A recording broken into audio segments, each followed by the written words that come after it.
Hello, and welcome everybody to another episode of Pod Strickland. I'm your host, Shwin and Prez. In this episode 494, I'm joined, as always, by my co-host, Prez, that is @_Presidente on Twitter, and @Presidente on Blue Sky. Prez, how you doing?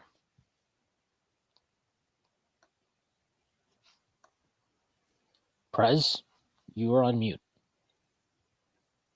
Whoops, my bad. I am doing splendid. I am enjoying these weird playoffs, and I will leave it at that for now. Yes, the playoffs have been certainly an experience. We're going to talk about that. As the Knicks are, as we all predicted, they're up 2-0, just like we all thought, against the Celtics. The dastardly, disgusting Celtics, I might add. We're going to talk about that. But before we do that, I do have to make a few announcements. First, that Strickland has a YouTube channel where you may be watching this podcast. If you are and haven't done so already, please hit like, subscribe to the channel, leave us a comment. That'd be a huge help to us. The Strickland also has merchandise which you can find on our website at www.strict.land. There's a link to the merchandise store. There's all kinds of cool stuff on there, like t-shirts, sweatshirts, hats, coffee mugs, water bottles, you name it, we got it. The Strickland also has a Patreon, which you can subscribe to. There are a number of different tiers. There's a $6 tier that gets you access to Pod Strickland's podcast that I host every Friday with Prez. You also get access to Takes from Ivy's Bows as a podcast hosted by Andrew Steele, aka Doug, along with Zach Blatter, and you get access to the Strickland Discord with the conversation never stops. There are further tiers. There's a $9 tier that gets you access to Strickland Roll, my solo pod, which may not be a solo pod for much longer. Stay tuned. Where I rant and rave about the Knicks even more. You also get access to wonderful premium articles by Matthew Moretta, one of the best in the business, and you get access to Strictly NFL, which you guessed is a podcast by the NFL that is hosted by Konstantin Metrikos and Desmond Novak. There are further tiers. There's $15 tier, $30 tier, $50 tier, and a $100 tier that's going for a variety of additional benefits, like listening on our pod recordings, merchandise, discounts, even potentially co-hosting a podcast alongside yours truly one day, whether you choose to subscribe or not. None of this would be possible without you, and none of this would be possible without the Strickland. All right, no, let's talk. The Knicks have now won 2 games in Boston. They won 108-105 in overtime on Monday night. They followed that a 20-point comeback in that game in the second half. They followed that up with, I think, an even more insane comeback in game 2. They win 91-90, also coming back from 20 down in that game. They make a 21-2 run at one point in the fourth quarter. They held Boston without a field goal for about fucking 7.5 or 8 minutes or some shit like that. It was ridiculous. And all the conversation has been in the national media, out in the ether, has been how fortunate the Knicks have been and how unlucky the Celtics are, and they're getting great shots and they're just missing all these great shots. And, ultimately Boston will prevail because taking a lot of threes is all that matters, apparently, when you're determining and evaluating basketball. I gotta say, I think there's some truth, right? I think there's some truth to the idea that Boston, in most scenarios and, over an extended time period, an extended set of games, will likely shoot better. I don't think that's an insane hot take. Here's my issue with it. One, I don't think the Knicks are letting them be comfortable. They don't feel comfortable. They are flying around. They are switching. They're forcing Boston into broadly, generally taking more difficult threes, more out of rhythm threes than they have been, or that they did at least over the first 3 games of their 4 regular season matchups. I think people have the first 3 games that we played against them in the regular season in their brains, and they are not acknowledging that the 4th time we played them, which, again, I will continuously say, I call bullshit if you tell me that the Celtics did not play extremely hard to try and win that game. Joe Mazzulla, who is a fucking absolute loser of a coach, he played Jason Tatum the entire second half in overtime, did not sit him. I think if Tom Thibodeau did that, people would be calling him a fucking lunatic. But what I do know is that Joe Mazzulla did that. So don't tell me that they didn't want to win that game. They clearly wanted to win that game, and they played very, very hard to win that game, and they won by 2 points. And as you talked about at the time, and we detailed on this podcast, A lot of that loss can simply be attributed to Karl-Anthony Towns' inexplicably weird, bizarre defense on Kristaps Porzingis, which allowed him to go off from three.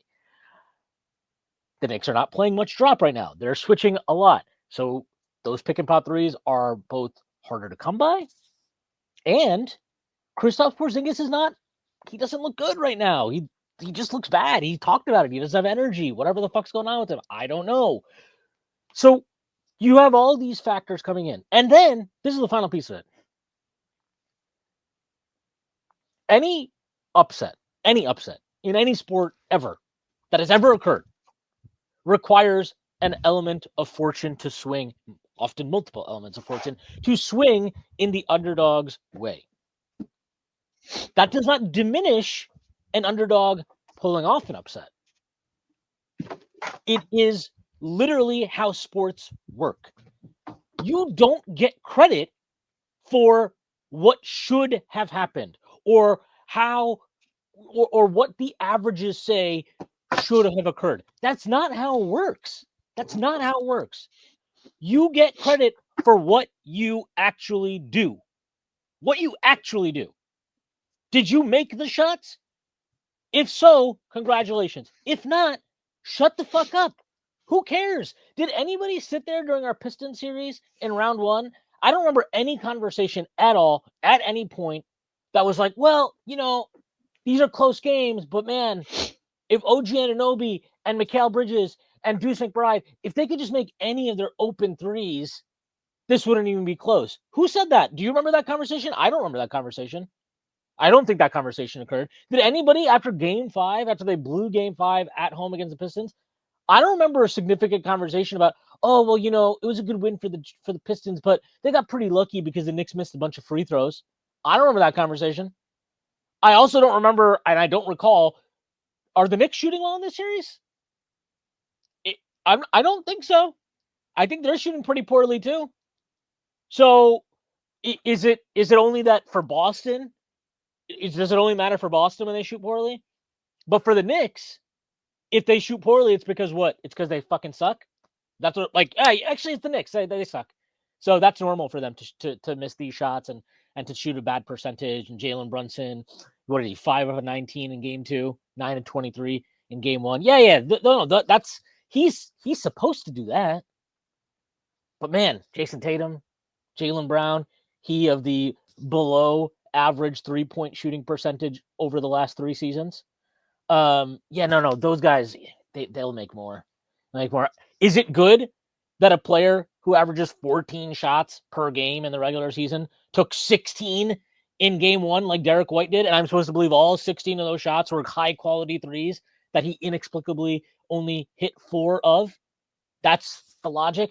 Am I supposed to believe that Al Horford missing some shots is like the craziest thing that's ever occurred? I'm supposed to believe that if Kristaps Porzingis isn't at 100% and is battling through whatever the fuck he's battling through, that the Celtics shouldn't take a hit, that it doesn't affect them. And the last thing I'll bring up is this. For as great as an offensive team as Boston was last year and how dominant they were, there are 2 things that are true. One, when they won the NBA Finals, in the actual finals, they had 111 offensive rating. They didn't win the finals because their offense was fucking juggernauting that's not what happened. No, they won the finals because their defense was fantastic. I mean, it was elite. It was crazy, right? They completely locked up Luka for 5 games. I don't think the Mavericks scored over 100, if I remember correctly. It was, they were dominant defensively. And here's the second thing, and this is just a fact. I don't care, if somebody from fucking loser Celtics fan wants to listen to a Knicks podcast and cut this and clip this and go cry themselves about it.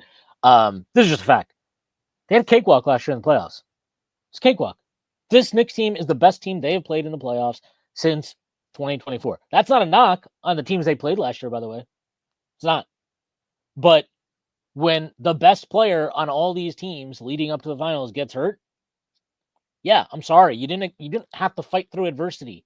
You didn't have some tough fucking battle to get through to get to the finals. You had a cakewalk. They haven't played an actual quality NBA team in a postseason series since that 2023 Eastern Conference Finals to the Heat, which they choked and lost, by the way. A series they were heavily favored in that they lost. They fell behind 3-0. And, funny enough, that series is why I would say to Knicks fans, the series isn't over yet. They went 3-0 down, and they came back and nearly, were the first team to pull off a 3-0 comeback. They take it to Game 7. Tatum gets hurt right at the start of Game 7, and that kind of puts it on ice.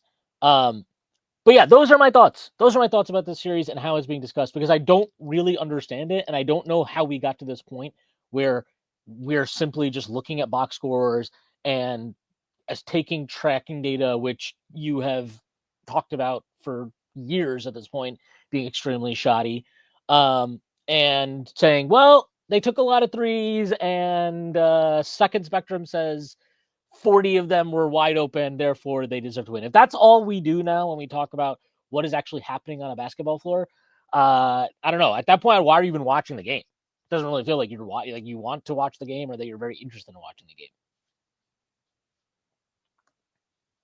Yo, great rant. Can we pause for like a minute? Okay, great rant. I agree with all of that. Some of the discourse is crazy to me. I'm gonna start by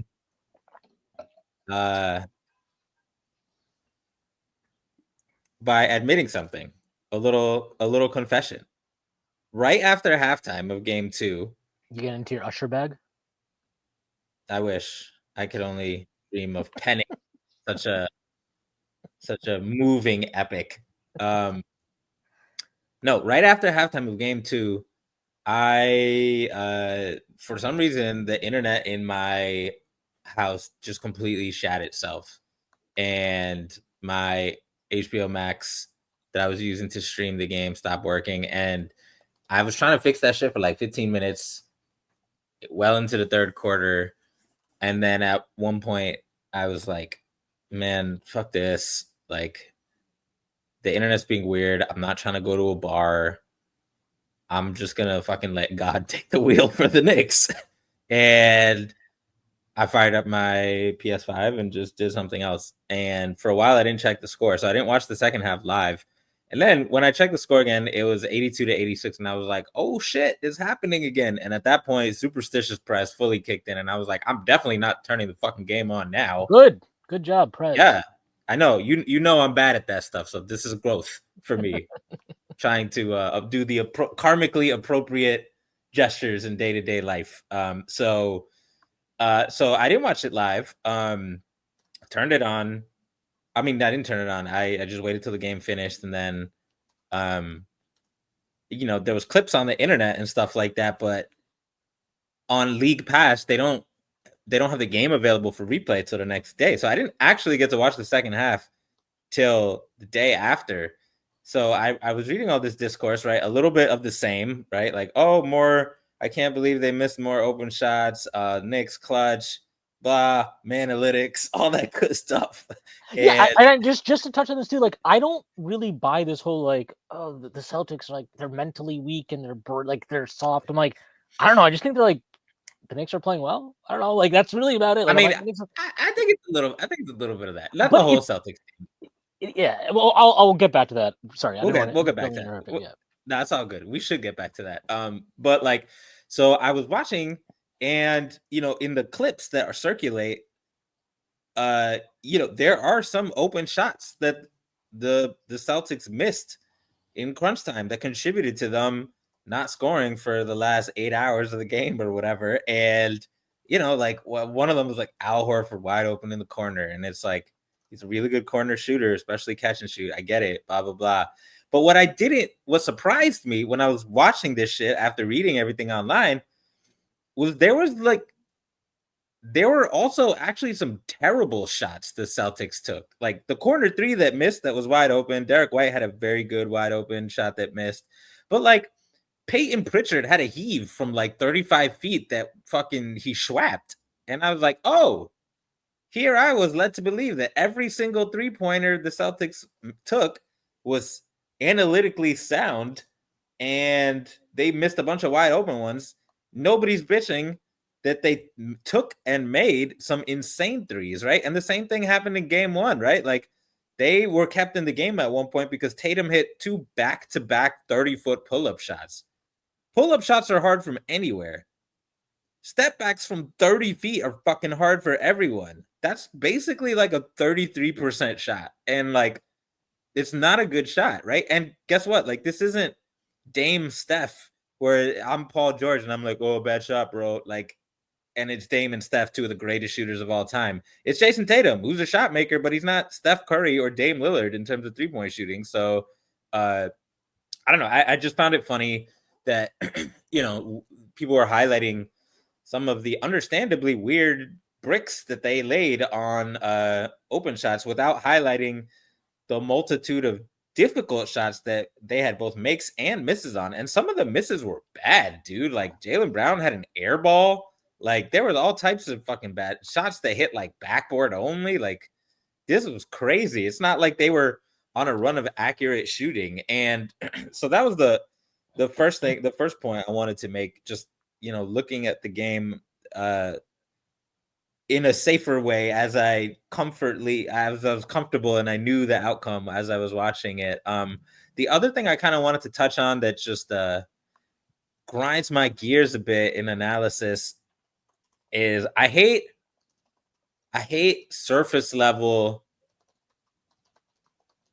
analytics analysis. It like, to me, it's an insult to a lot of the smart things that you could do as a fan or a reporter or whatever, as a professional who are interested in this game, in this very fun sport that has very interesting mathematical components. And the classic example of that is, talking heads being like, oh, analytics killed the mid-range, when the mid-range has now clearly been analytically a great shot for great mid-range shooters. The best players in the league, which are usually great mid-range shooters, it's a very big part of why they are among the best players in the league. Stuff like that. And we're seeing a form of that in the Celtics series. There was a lot of like, 63s, like the numbers are in their favor. They took more shots and they took more threes and they missed a historic amount of them and blah, blah, blah, blah, blah. And that's like very surface level, because you really have to look at not just how many total threes, right? The third highest 3-point rate in the NBA was Chicago Bulls, who are not particularly good. Nobody's like, oh man, the Chicago Bulls, what a sound, dependable offensive juggernaut, right? Like, no, it's because not all threes are the fucking same. It depends who shoots them. It depends how you shoot them. It depends on the defense. Throw tracking stats out the window, like you said, because those are very poor judges of openness. And I don't know who tweeted it. Someone tweeted that like the share of Celtics shots, which are catch and shoot versus pull-ups, changed dramatically from the regular season to games 1 and 2. They had a lot more isolation possessions. They went from 10% total isolation possessions, which was among the highest in the league, to 15%, which is like a crazy high amount. Something Thibs and Julius and Brunson would probably dream about. And, isolation threes are really fucking hard. Pull-up threes are really hard. Catch and shoot threes, really easy. The less of those you get, the harder your analytical shot profile is, regardless of the total number of 3-point attempts. So, there's a little bit of method to the madness here. Thibs is doing, there's still some things he can do better, but he's been coaching a pretty fucking good series. And in general, the game plan of baiting the Celtics players who are not great at ball handling into isolation basketball not only increases the chance that they have to take a harder 3-pointer because there's more off the dribble play, it also takes advantage of the fact that they're wired to shoot 3-pointers. They're going to be forced to play a different play style, but their whole shtick is shooting threes. So they're not going to say in game 1, they're not going to be able to on the fly mentally adjust and say, damn, we have isolation opportunities. The best isolation opportunities are probably in the paint. No, they took a bunch of isolation jump shots instead. In game 2, they adjusted that a little bit, but those are the kind of on-the-fly adjustments that are hard to counter in the playoffs. And they have their basis in analytics as much as in like sports psychology. So it does a disservice to the coaching that Thibs is doing and the defense the Knicks are playing, to me, to not delve appropriately deeply into what exactly we were watching. Because it was a hell of a game plan that, to be frank, none of us were sure the Knicks would be able to pull off, right? Like, all of us were saying, like, we need to switch more. We did a little bit in that last regular season matchup, like you said, but easier said than done, right? When you have Towns and Jalen Brunson and stuff like that. So you got to credit the Knicks with trying this. Yeah, they got a little bit of good fortune, as you said. They also executed pretty well and got the Celtics to completely lose their shit, take shots that are harder, do things in isolation dribbling that enable the Knicks off-ball defenders to get in there and muck shit up, right? Hart and OG and things like that. So I just wanted to talk a little bit about that, the analytics discussion and how upside down it was to me. And then the last thing we should definitely talk about is the ways in which the Knicks could play better, right? Like, nobody's written about that. Nobody's talked about that. The storyline is all about the Celtics and Jalen Brunson, and I understand that. The Knicks are a really fucking good defensive rebounding team that has had 1.5 games of pretty shitty defensive rebounding, right? Like, pretty fucking bad. The Knicks are also a pretty good jump shooting team, and Mikal Bridges, he of the 50% mid-range, has been cheeks for 30 minutes of every game before he fucking disappears and comes back as fucking Michael Jordan. And Karl Towns has had 2 good offensive quarters out of 8. And generally speaking, hasn't even shot that many threes. So, it's not just the Celtics are really good at defense, and that's a part of that. But like, there's a lot of things that I think Thibs can count on and the Knicks can count on going back to MSG, just even separate from the schematic adjustments, right? Just you want to talk about manalytics, box a fucking guy out, Knicks. How about that, right? Like, there's a lot, like some of the film session that I'm sure Thibs is like, yo, all of you fuckers, like, can we not let Drew Holiday get 5 offensive rebounds a game or whatever? I know he's strong, but goddamn, right? Like, Luke Cornett is one thing, but don't let everybody get fucking offensive rebounds, right? Like, the Celtics are a good rebound. They're an okay rebounding team, but they're not fucking Houston. It's not Steven Adams out there. Like, box out, dudes. Like, play fast before you're down 20, right? There's quite a lot of things the Knicks can do, and I'm really looking forward to seeing how Thibs, because he's on a fucking roll right now, approaches it. Because to me, like, coaching adjustments in the playoffs, like, it's all about whether or not any given adjustment is harder or easier. If it's easier, that's a good sign for you. If a coaching adjustment is harder to ask of a team, then you're in some shit. But things like asking the Knicks, a good defensive rebounding team, to defensive rebound, that's a very, you're not asking the Knicks to become something they're not here. So asking Mikal to make some of the mid-range shots he takes instead of, I don't know, waiting for the fourth all, quarter. like, yeah, exactly. So fourth quarter Cal, layup line Cal. Bro, this is I said it before the playoffs started, and the playoffs has only made me 1,000% more right. Julius will always be the most confusing Knick. Mikal Bridges is the second most confusing Knick to me. He's just like, what is this? What is this guy? His performances in crunch time have been completely bonkers. And then even dating back to the Detroit series, he'll alternate between like, oh, guess what? I can lock up Cade, and also like, I can't drive by Dennis Schroeder. Like, what the fuck? Like, oh my God, dude. Like, what a crazy player.